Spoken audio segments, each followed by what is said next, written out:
नमस्कार दोस्तों। आज की कहानी का शीर्षक है रात के मुसाफिर।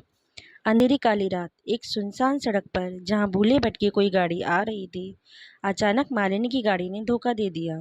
और मुसीबत यह थी कि उसे गाड़ी चलाने के अलावा उसके बारे में और कुछ नहीं पता था। अब उसे महसूस हो रहा था कि उसे रात के वक्त सफ़र नहीं करना चाहिए था। जहां उसके मोबाइल में सिग्नल नहीं आ रहे थे, वहीं किसी गाड़ी को रोकने से भी घबरा रही थी, क्योंकि उसे इस बात का डर था कि कहीं किसी से मदद लेने के चक्कर में वह कोई और मुसीबत मोल न ले ले। तभी एक लंबी गाड़ी उसके पास आकर रुकी। क्या आपकी गाड़ी खराब हो गई है? मालिनी जी पता नहीं क्या हुआ है, स्टार्ट ही नहीं हो रही। प्लीज़ आप देख लेंगे? सॉरी मैडम, मुझे गाड़ी के बारे में कुछ ज़्यादा मालूम नहीं है, लेकिन आप कहें तो मैं आपको कहीं छोड़ सकता हूँ। आप कहाँ जा रही हैं? मालिनी मैं दिल्ली से आ रही थी और जयपुर के लिए जा रही थी कि गाड़ी ने धोखा दे दिया। अरे मैं भी मथुरा जा रहा हूँ, आपको छोड़ दूंगा, आ जाइए। मालिनी गाड़ी में बैठने से घबरा रही थी। क्या सोच रही हैं? घबराइए नहीं। देखिए मैं एक शादीशुदा आदमी हूँ और आधी रात में एक सुनसान सड़क पर कुछ भी हो सकता है। प्लीज़ आ जाइए। मालिनी के सामने और कोई चारा भी नहीं था, इसलिए वह गाड़ी में बैठ गई। मेरा नाम विशाल है। मेरा कपड़ों का शोरूम है और मैं अपनी बीवी को लेने मथुरा जा रहा था। असल में बच्चे छुट्टियों में नानी के घर गए हुए थे। अब उनका जी भर गया है, इसलिए बुलावा आया है कि लेने आ जाओ। मालिनी मेरा नाम मालिनी है और मैं एक फ़ैशन डिज़ाइनर हूँ। एक फ़ैशन शो के लिए जयपुर जाना था। मैंने सोचा कि अभी निकलूँगी तो सुबह होने से पहले पहुँच जाऊँगी, जिससे मुझे तैयारी के लिए अच्छा समय मिल जाएगा। लेकिन विशाल, आपको इतनी रात को नहीं निकलना चाहिए था। वैसे भी ये रोड सही नहीं है। इस रोड पर पिछले कुछ दिनों में कई लोगों की हत्या हुई है, आपने तो सुना ही होगा। मालिनी विशाल की बात सुनकर घबरा गई। यह बात बताते हुए विशाल की हल्की सी मुस्कुराहट ने उसे डरा दिया था। गाड़ी का एसी ऑन था, फिर भी मालिनी को पसीने आ रहे थे। विशाल, मैंने सुना है कि ये वह कातिल लोगों का गला घोंट कर उन्हें मार देता है। आज तक पुलिस को कोई सबूत नहीं मिला। मालिनी प्लीज़ आप ऐसी बात नहीं करें, मुझे डर लग रहा है। विशाल हंसने लगा।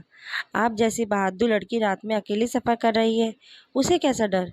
मालिनी देखिए ये मेरी मजबूरी है, ये मेरा पहला प्रोजेक्ट है, इसलिए मैं पहले से तैयार रहना चाहती थी। विशाल अब फ्लर्ट करने लगा था।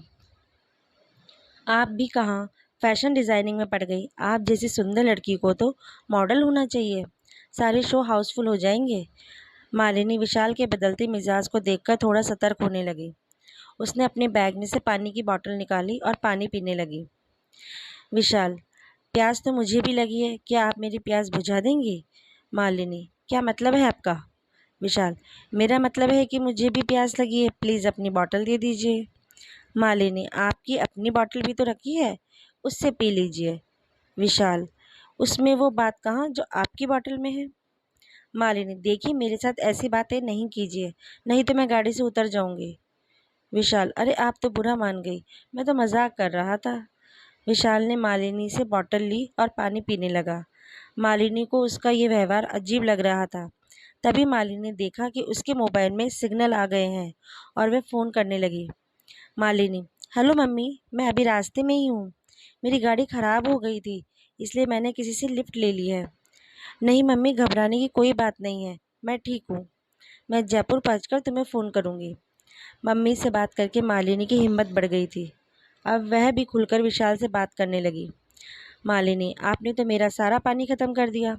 अगर कोई ढाबा या रेस्टोरेंट दिखे तो रोक देना, पानी की बोतल ले लेंगे।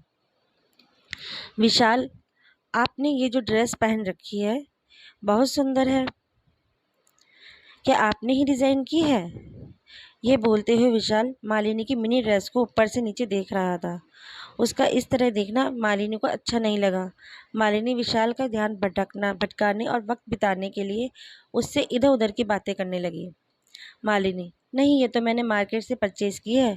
ऐसी ड्रेस तो मार्केट में कहीं भी मिल जाती है। क्या आपको अपनी पत्नी के लिए लेनी है? विशाल हंसते हुए बोला आपने भी क्या बात कह दी। ऐसी ड्रेस में तो आप जैसी लड़कियां ही अच्छी लगती हैं। मेरी बीवी में तो आप जैसी दो बन जाएंगी। मालिनी की घबराहट कम हो गई थी, लेकिन विशाल के दिल में कुछ और ही था। विशाल हमारी बात तो बीच में ही रह गई।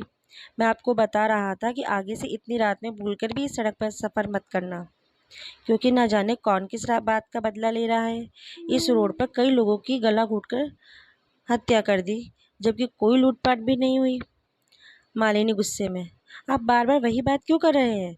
मैं पहले भी इस रोड पर रात में सफ़र कर चुकी हूँ। आप गाड़ी रोक दीजिए। विशाल ने गाड़ी साइड में लगा दी। विशाल, मैं तो ऐसे ही बता रहा था। मुझे लड़कियों को डराना अच्छा लगता है। लेकिन आप पहले इस रोड से कहाँ गई थी? मालिनी, ये बात कुछ महीने पहले की है। मैं और मेरी मम्मी इसी रोड से अपने मामा के घर आगरा जा रहे थे। उस दिन भी इसी तरह गाड़ी खराब हो गई।